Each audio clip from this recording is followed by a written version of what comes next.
Madame, Monsieur, bonjour. Bienvenue sur LVA TV. Nous vous proposons aujourd'hui un bulletin spécial suivant donc le décès de Monsieur Jean Pronovo. Sous-ministre des années du gouvernement avec évidemment une vaste expérience du monde gouvernemental. On va en parler au cours des prochaines secondes avec à mes côtés le président de l'Institut Jean Garon, Simon Bégin. Bonjour, merci. Et Yannick Petelli, également éditeur de La Vie agricole. Vous allez comprendre pour quelles raisons ces deux messieurs sont à mes côtés. Bonjour Yannick. Bonjour Éric. D'abord, vous conseillez une visite sur lvatv.ca. Nous avons mis en ligne récemment une vidéo hommage à M.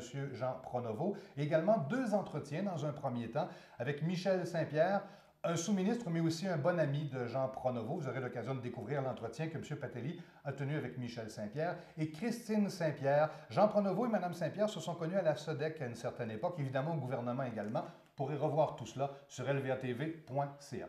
Dans un premier temps, pour nos deux invités, c'est M. Bégin qui maintenant est le président de l'Institut Jean Garon, le président fondateur étant Jean Pronovo.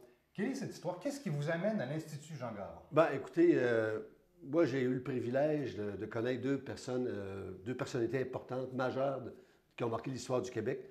Jean Garon, évidemment, et aussi Jean Pronovo. C'était difficile d'imaginer peut-être deux caractères, deux personnalités aussi différentes que M. Garon et M. Pronovo. Autant M. Garon était un peu emporté, énergique, dynamique, parfois colérique, autant M. Pronovo était une personnalité posée, réfléchie. Mais par ailleurs, il y avait énormément de points communs entre ces deux personnes. Ils ont été formés dans le même creuset. Je veux parler de l'École de sciences sociales de l'Université Laval au début des années 60, sous le règne du père Lévesque. Un milieu très important pour l'histoire du Québec, où on a formé ceux qui seraient les artisans de ce qu'on appelait la Révolution tranquille. Ouais. Et à cette école-là, sous le père Lévesque, ces gens-là ont appris une chose importante. Ils ont appris que l'action politique ne peut pas être dissociée de l'éthique. Une action politique sans éthique, ça mène à nulle part. Ils ont aussi appris une chose importante, essentielle, c'est la primauté du bien commun sous le bien particulier. Alors, je pense que ces deux hommes-là avaient ces mêmes valeurs, même si dans leur façon d'agir, ils étaient très différents. Alors, M. Garon était un personnage important de l'agriculture au cours des années 70, au moment où il fallait mettre en place ce qu'on a appelé l'agriculture productiviste, l'agriculture à grande échelle. L'époque de l'agriculture vivrière était révolue. Il fallait absolument faire ce passage-là vers une agriculture à plus grand gabarit. Alors qu'avant, on avait une agriculture qui était essentiellement d'occupation du territoire. Quand Jean Pronovo arrive quelques décennies plus tard avec le mandat de faire un rapport sur l'avenir de l'agriculture, la situation a évolué beaucoup. Cette agriculture productiviste à grand gabarit était devenue comme un modèle unique et qui s'était mis en place un peu au détriment de l'autre aspect qui était l'occupation du territoire, une agriculture plus proche des gens, circuits courts, etc. Alors, je pense que Jean Pronovo, quand il est arrivé, il a eu cette vision-là, en entendant ce que le monde lui avait lui dire, d'arriver à une agriculture plurielle, moins monolithique. Et ça amenait évidemment à poser la question, on parle de monopole, du monopole syndical. La fameuse 47. Oui. Alors, je pense que ça a marqué beaucoup l'histoire du lien entre M. Pronovo et l'agriculture. Cette idée que pour que les choses bougent, pour qu'on en arrive à une agriculture plus plurielle, plus diversifiée, respectant en même temps la capacité de produire des grands volumes, mais l'occupation du territoire, la vitalité des villages, il fallait ouvrir les fenêtres, il fallait laisser rentrer de l'air frais, et ça passait par le pluralisme syndical. Les deux l'ont écrit. Jean Garon l'avait écrit. Jean Pronovo l'a recommandé dans ses... Oui, M. Garon, en fait, M. Garon, à son époque, la question ne se posait pas vraiment. Par la suite, quand il était, entre autres, chroniqueur au sein du Journal de la Vie agricole, il défendait aussi ce pluralisme syndical. Parce qu'à l'époque de M. Garon, dans la relation entre l'UPA et le ministère était d'une autre nature que ce qu'on a connu par la suite. Il y avait un équilibre des forces. Il y avait un ministre fort et une UPA forte, mais qui s'équilibrait.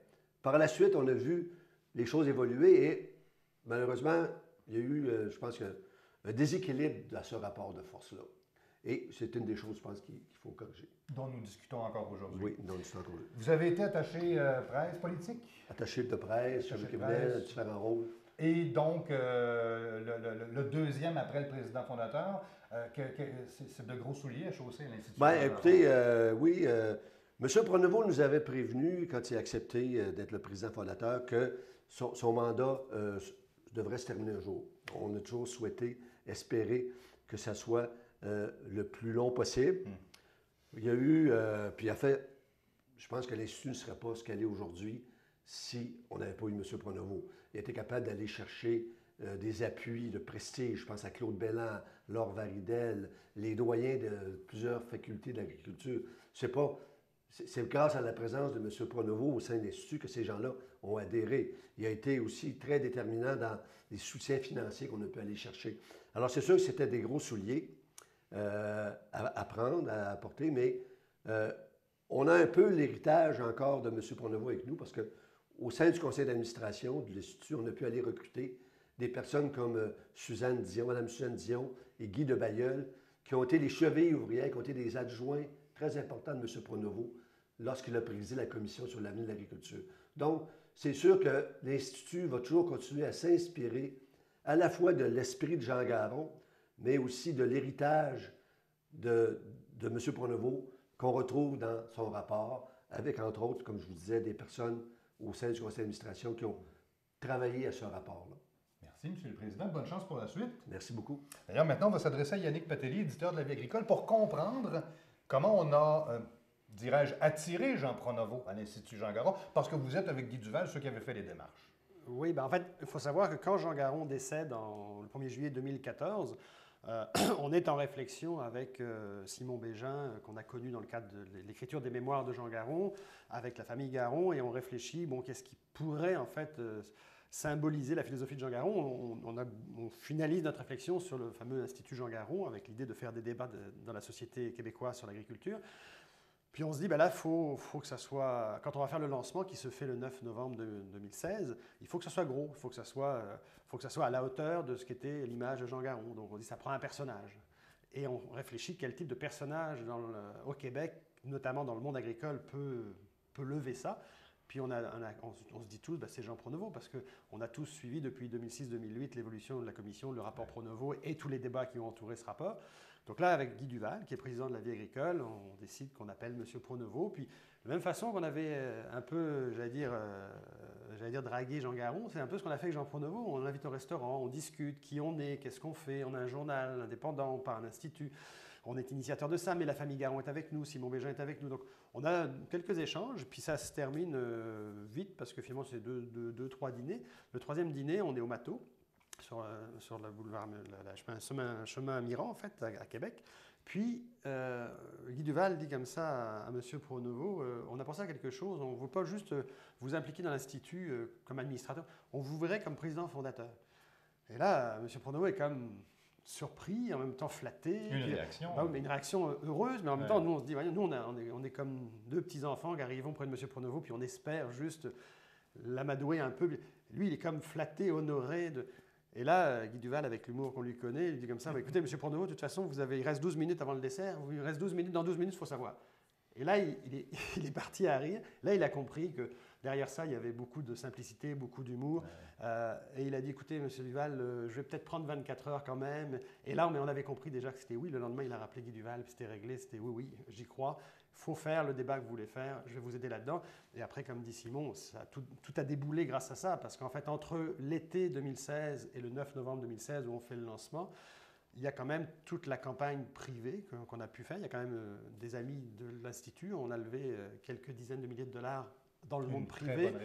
Une très bonne réponse immédiate dès qu'on a dit que M. Pronovo, on serait le président fondateur. Et des noms incroyables qu'on ne pensait même pas avoir au mois de juin quand on parlait de ça. Ça s'est passé entre juillet et novembre. Et tous ces parrains, les 13 parrains qui sont autour de la table, sont tous des gens qui ont dit si M. Pronovo croit à cela, c'est sûr qu'on appuie. Donc M. Pronovo a été un élément majeur du démarrage de l'Institut et même de la vie des 2 dernières années de l'Institut Jean Garon. En 12 minutes. En 12 minutes. Mais oui.